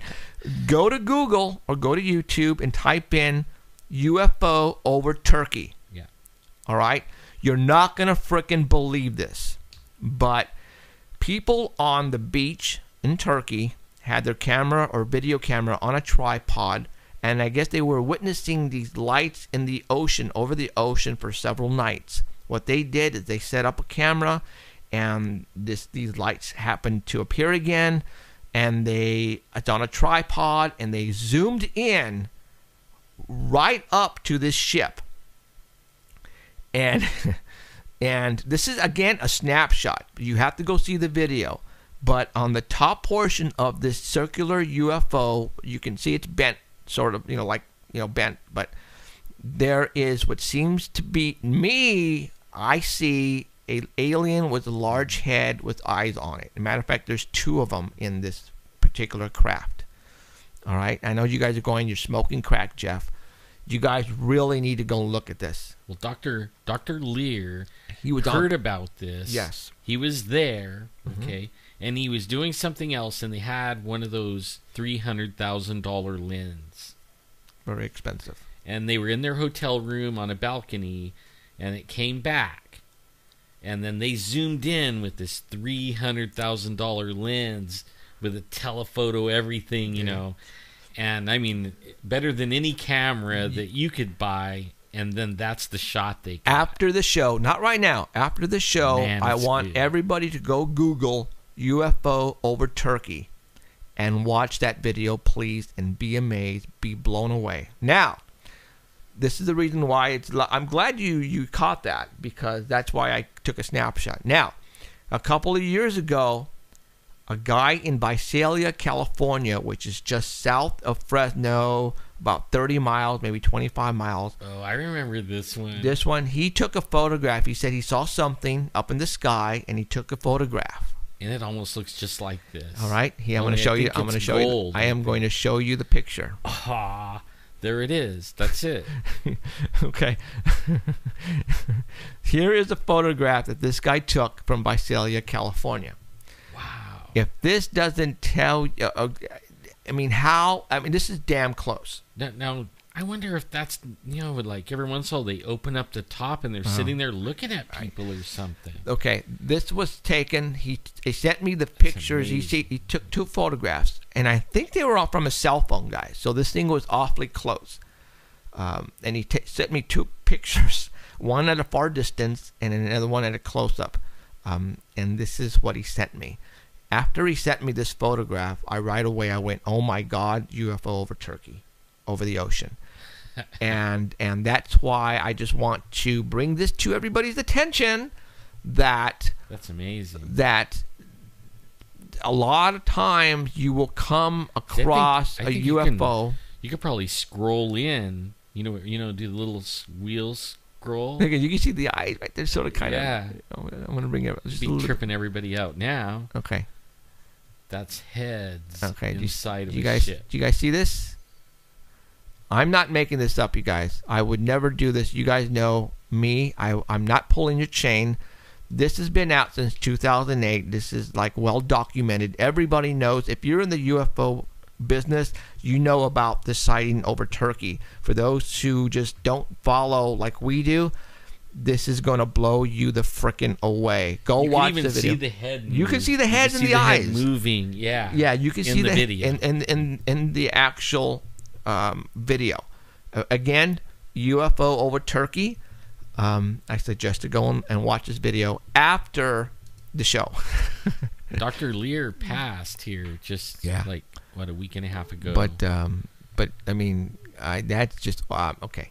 Well, you know, I'm there. It is, and it blew me away. So now let's continue on with videos that were shot over Fresno, California. yeah, we have some recent ones, huh? Well, yeah, and then what I want to show you right now is, it just came out a couple days ago. Yahoo, it was on Yahoo News, and it's on my website, that we have a black space program. Okay, and I know we've had it for years and years and years. That's the reason why we don't have the space shuttle anymore, guys. I mean, it's common sense. We stopped with the space shuttle because we already have stuff flying in space. Our military has all this type of stuff already. We're flying to the moon. We're probably at Mars already. All that crap you're watching on NASA and the rover, all that is just a put on to keep you guys entertained while our government, or probably governments, are really doing some very cool work, probably already visiting other worlds, and vice versa. And all that is just to keep you guys entertained. All right. See, have you ever wondered? This is the one that got me. The Mars rovers. Okay. They were supposed to last like 6 months, something like that, and then the dust from it, getting stuck and kicking up dust and everything, it got on the solar panel, and the Mars rover stalled, and they said, the Mars rover doesn't work. And then they come out like 3 days later and they say a dust storm came through and polished it. Okay. It wiped all the dust off of it, and we're going, and now it's been going for, like, how long has it been up there, and they're still using it? It's because they could go over there and clean it, that's why. Yeah, something's not right. But don't believe in NASA, and which stands for never a straight answer. Okay. This photograph that you see right now, that's amazing, was captured, I believe, by the ISIS. And, you wonder, you have to think, is this for real or not? There are so many videos, so many photographs. Where did you get that? There are so many videos, so many photographs out right now on the internet that you have to wonder, is this real or is this fake? All right. Now, this has been out there for a while. And I'm going to say it's a good chance this is for real. Why do I say this is a good chance this is for real? A couple of years ago, Robert Thorson took a video over Fresno, California. It looks identical. Okay, took a video over Fresno, California, and it was hours and hours. It was being watched by literally hundreds and hundreds of our followers here in Fresno, because Robert called me in tune. I went outside. I saw it in the sky. Got my binoculars out. Got my video camera out. I started videotaping. I went and I put it on the Facebook wall. Literally all of the people went outside and they were witnessing this thing. That was in space, all right? It was in the atmosphere, and it was rotating. You could see it. It was white in color. Well, the reason why I'm showing you this is because now what I'm going to do is I'm going to show. I took a snapshot of Robert's video. Gee, many All right. Crickets. And this is what he got. It's the same. All right. This thing here was up in the atmosphere. And I want to say, how do you know it was up in space? Well, because after we broadcasted it on Facebook and let everybody know what we were witnessing, all of a sudden these airplanes started to arrive and started dropping chemtrails underneath this thing to cover it up from us to look at it anymore. Here it is. All right. This thing, people going, well, it's the space shuttle. And I have of that one, personally, myself, I have 4 hours of Video. footage that I took in my backyard. Okay. Now, a lot of people are going, well, Jeff, this is a space shuttle. The only problem with that is that the space shuttle was discontinued 3 years ago, 4 years ago. I don't know how long ago. This was videotaped a year ago, a year and a half ago, something like that. And it doesn't, the space shuttle orbits and it doesn't Yeah. stay in one spot. This thing was in one position. All right. Now, you guys, I have the, if you guys are looking at me right now, this thing was like, this thing was just rotating. It was in space and it was just tumbling in one spot. It was just tumbling. All right. And at one position, it was tumbling and it stopped right here where I paused it and I took a snapshot with my phone. The video is out there. I don't know what it's called. Just go to King UFO Kid Okay. on YouTube. Okay. King UFO Kid on YouTube. He has the video, which is over an hour long.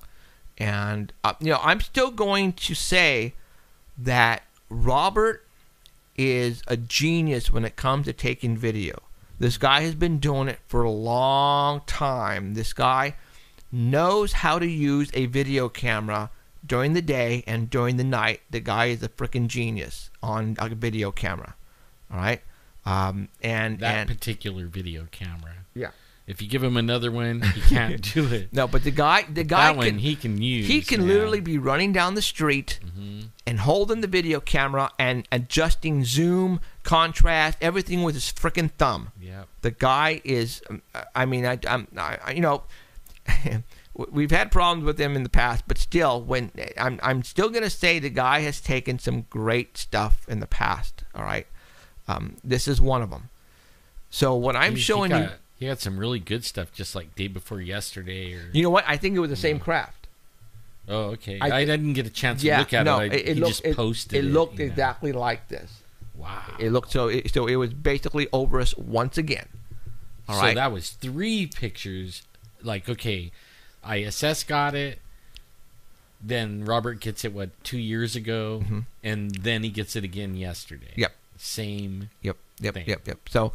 I wanted to show you those things because if you compare them, they look pretty similar. Yeah, real similar. Real similar. Now they really are. One of another Ron, I can't pronounce his last name. It's Quest from the mountains.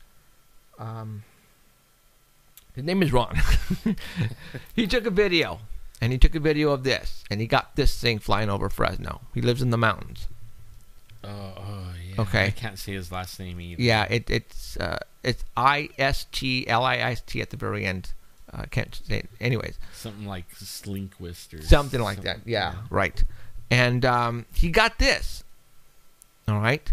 It's a stingray shape, triangular shape. Now, the reason why I am showing you this is because somebody got a video of a very high-speed triangle-shaped craft flying over Amarillo, Texas, or something like Austin, Texas, and was leaving a contrail behind it. And somebody took some snapshots and photographs or video and got it. And Yahoo actually put it on their, internet, and it went, viral. Basically saying this is what we have. We have black, space programs, and this is one of them. So we have a lot of stuff that our military is flying over us, and what I'm trying to say is that we're getting this stuff on video, guys. We're getting some great shots.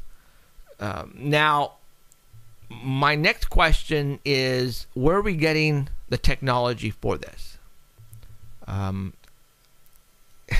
like you say, you know, technology is going to catch up because we're getting some great stuff now on audio, on video. Now we are.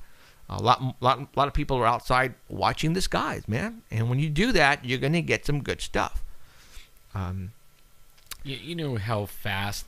Last night I was sitting there watching The Lone Ranger, you know, and I remember as a kid watching The Lone Ranger and Hopalong Cassidy. They were made in like 1953, 1955, a little, you know, a couple of, about 4 or 5 years before I was born. And they're all riding horses, and like Hopalong Cassidy, they had this car come in. It was the first horseless carriage, you know. And back then, it was nothing. I mean, we didn't, half of us had phones, but only the whole neighborhood was on one line. Okay, and they called it a party line. And if you pick up, you hear the neighbor's conversation. I mean, look how far. That's when I was alive, okay, as a little kid. Look how far we've come in technology from that. It wasn't long ago, and like I was telling my wife, one of my sons is going to go to Oklahoma, and he's going to fly in a jet. Most everybody's flown in a jet. 5 miles up in the air, you're flying along, you know. Do you know that for like the last 3,000 years, people dreamed of, you know, something like that? And now you could go pay a couple of $100 and do it anytime you want. You know, and you could be like in Florida in one day, which would have took months on a wagon and a buggy. You know, I mean, our technology is zooming so fast, it is unreal. And we got it from those guys. I think so too. In the past 100 years, we have, like you said, gone from buggy, horses, to up in space. Yeah, party lines to everybody with their own cell phone line. Mm-hmm. You know, that you can watch videos. And there you can is do all kinds of stuff with. What's his name? Douglas had always said that, and his favorite show in the whole world is Star Trek. Mm-hmm. That if you go and watch Star Trek, everything that they've used, and as far as technology goes, is now we have it. We're using it now to this day. I think they're even using the teleporter. That's William Stilling stuff, right? You know, yeah. There's so much through the portal. There is so much that. Okay. Now portal. All right. Let's talk about the missing plane. Some new developments just came across the wire last week. The 20 China.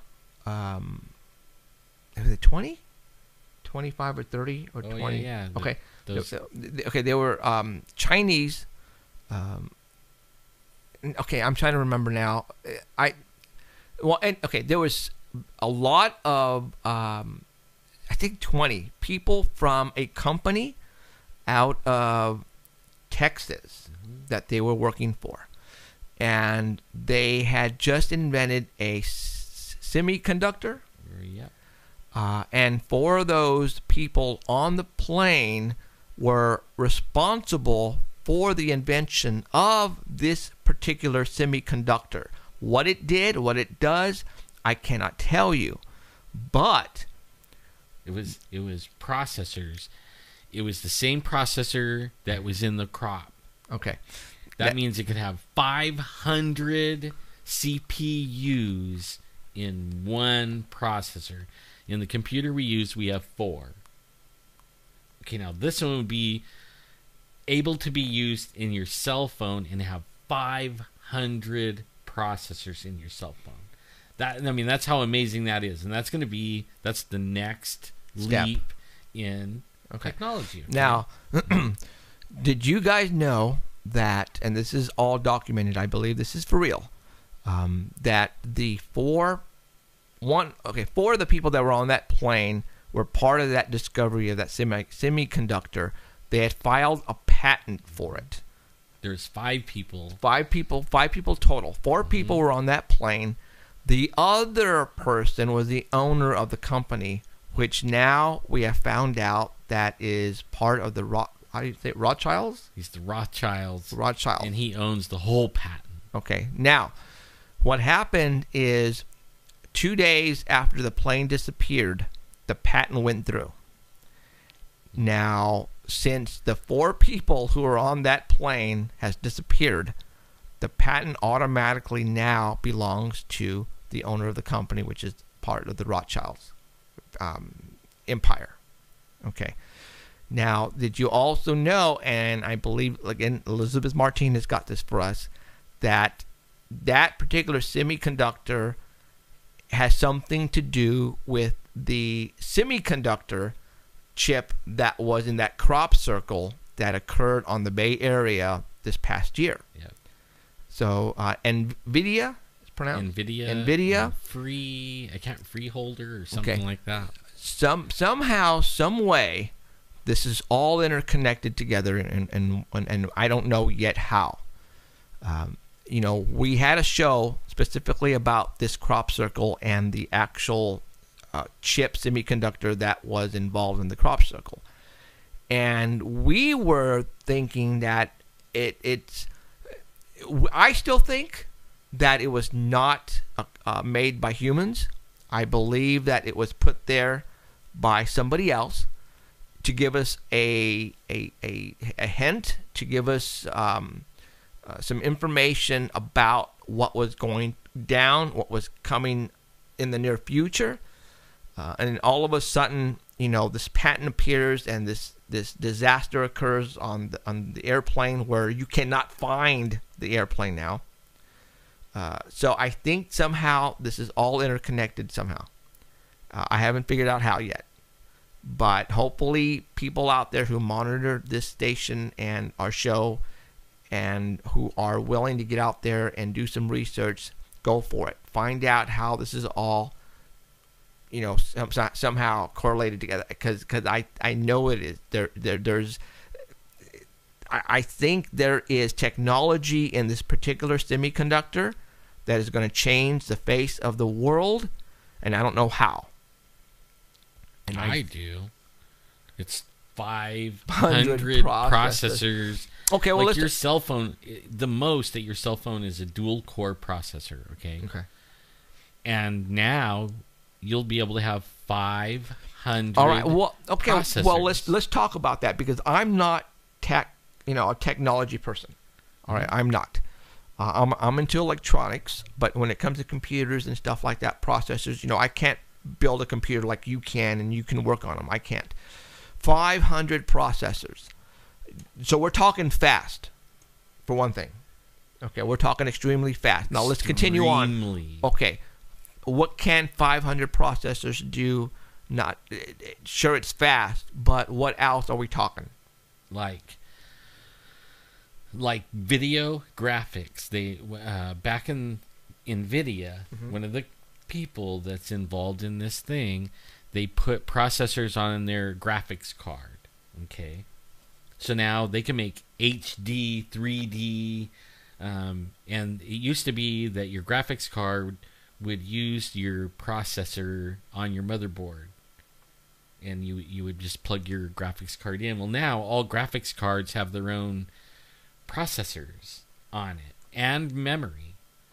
So like the one we're running right there, that one right there has this huge processor, and I think it's like 4 gigabytes of RAM memory on the actual video card with a processor like the brain of the computer with a quad core. So it has 4 little processors, and that is a big deal like 6 years ago. Okay. And up until like 2 years, or up until they brought that crop circle, you could get one with 8 cores, right? AMD came out with a 6-core and an 8-core, and they're like ungodly amount of money. And then they have a quad core that Intel uses. It's called an i7 processor, and that one can ramp up. Okay, like it'll run at a certain speed, and then whenever you add more processes or things that you want to do, it'll actually increase its speed and ramp up, so that it can do that job faster. And then so it doesn't overheat when it's done with the job, it slows back down and it doesn't heat.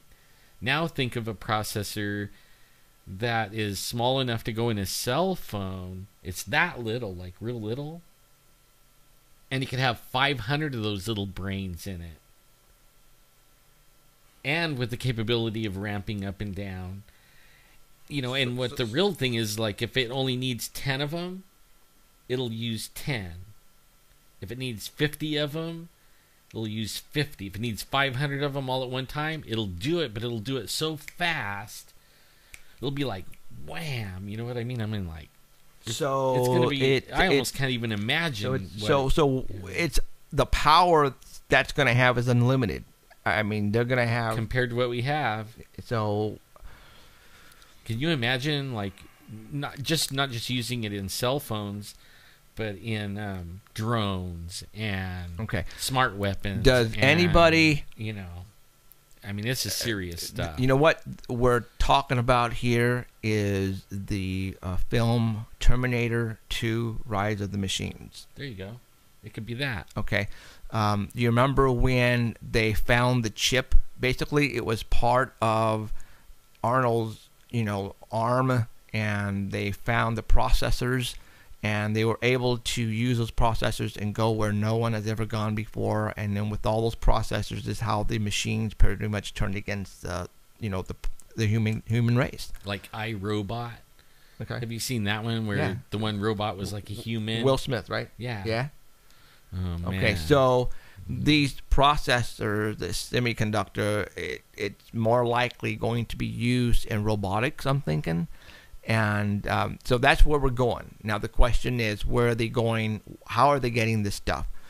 The crop circle, I think, was a warning and telling us, trying to give us hints on what was coming out. And sure enough, look, guys, I'm not making this stuff up. Yeah. It's real. It's real. All right. And the Rothschilds is like the top of the Illuminati list. Yes. So do you think they would want control of that?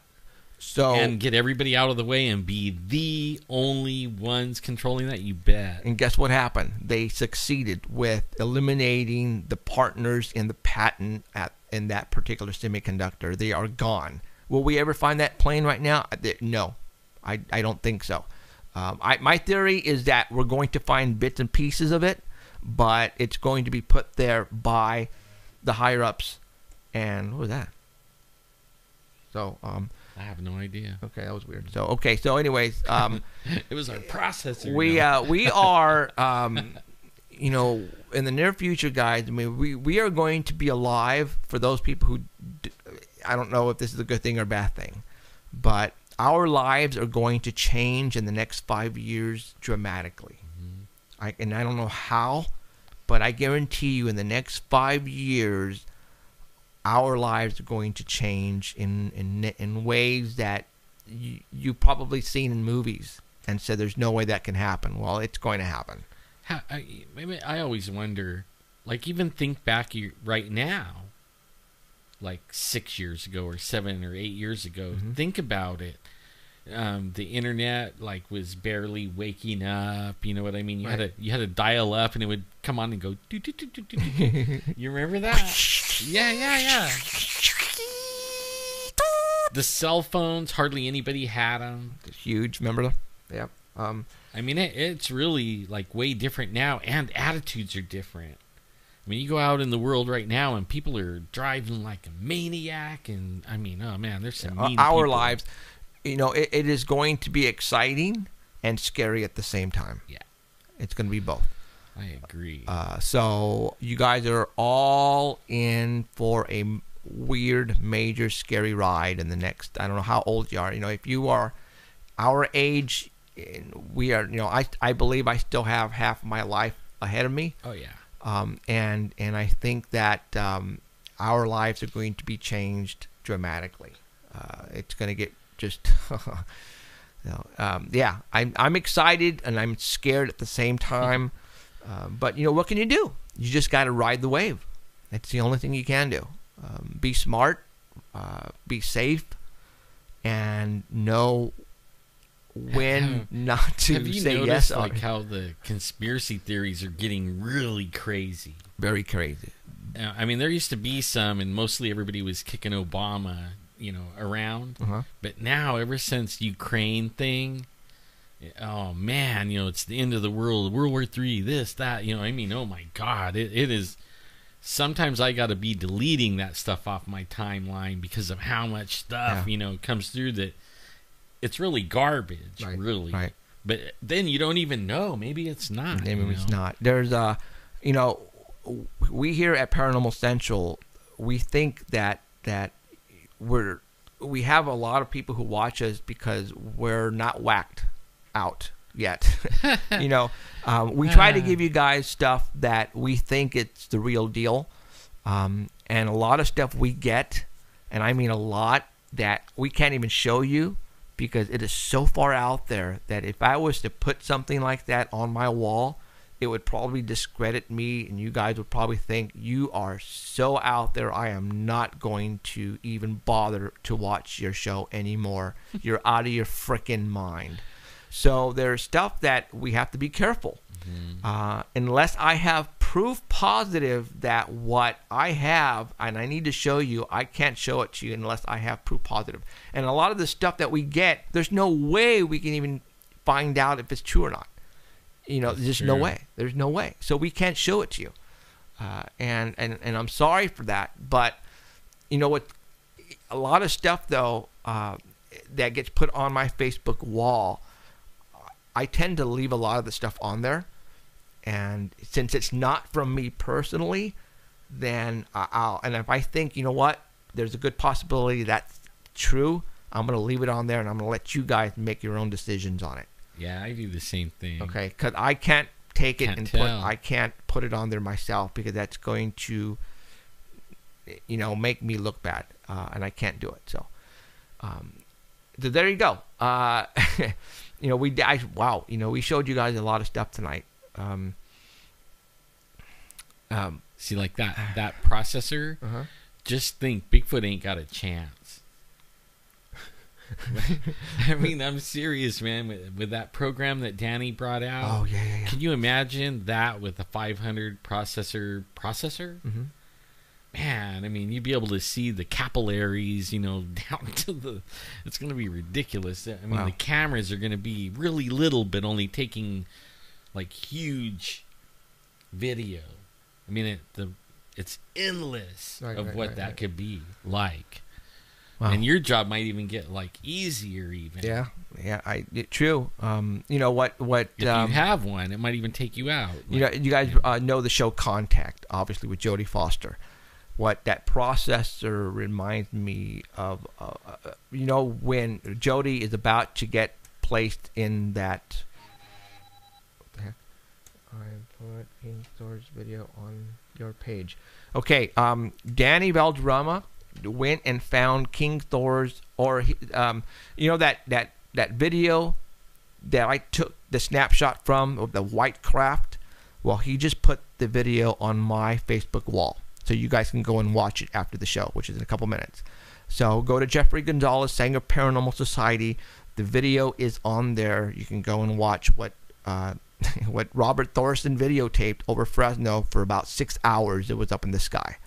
It was up that long, guys, in one spot. All right? And it was tumbling in one spot, doing this, rotating like this. Okay? A lot of people that day saw it. A lot of people. And a lot of the stuff that we put up, we leave it public. That way, if you're not a friend, you can still go and look at some stuff, and then you might want to be a friend. Right. Because there's more stuff that's not public. Well, on my wall, you don't have to be a friend to go look at my wall. It's open to everybody.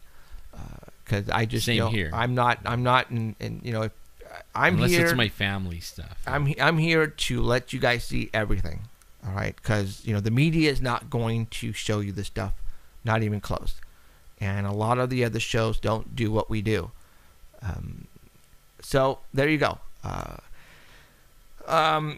We gave you a lot of stuff tonight to think about. Are we smoking the crack over here? No. Alan, maybe. Emerald for sure. No. Just kidding. You've been quiet over there. So? You're not paying me enough to talk. There you go. I'll pay you double to start talking. How's that? Zero. Double of nothing, double of zero. So, All right. Well, we got like 4 minutes to go.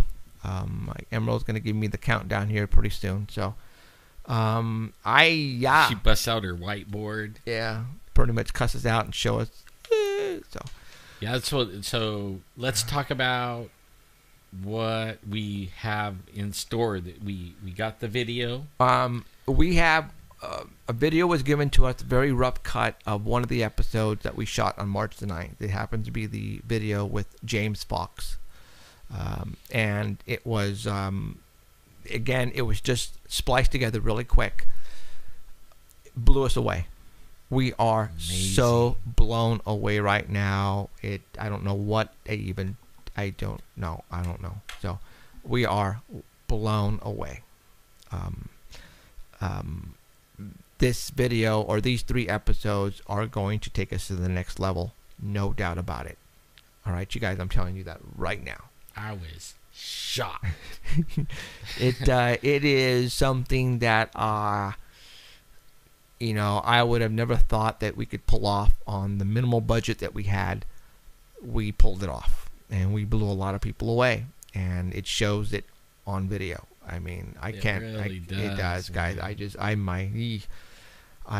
Look out, Jimmy Fallon and all you guys. Jimmy Kimmel, David Letterman, you guys, we are going to be so kicking your ass. It's not even funny. I guarantee it. I know we'll be talking about better stuff. We have many plans. We have bigger plans. It's, okay. So there you go. You guys. Can you imagine talking about this kind of stuff and then interviewing people that the people that took the video. Oh my gosh. So we're there. Give us another week and we'll be in meetings in Hollywood. I guarantee it.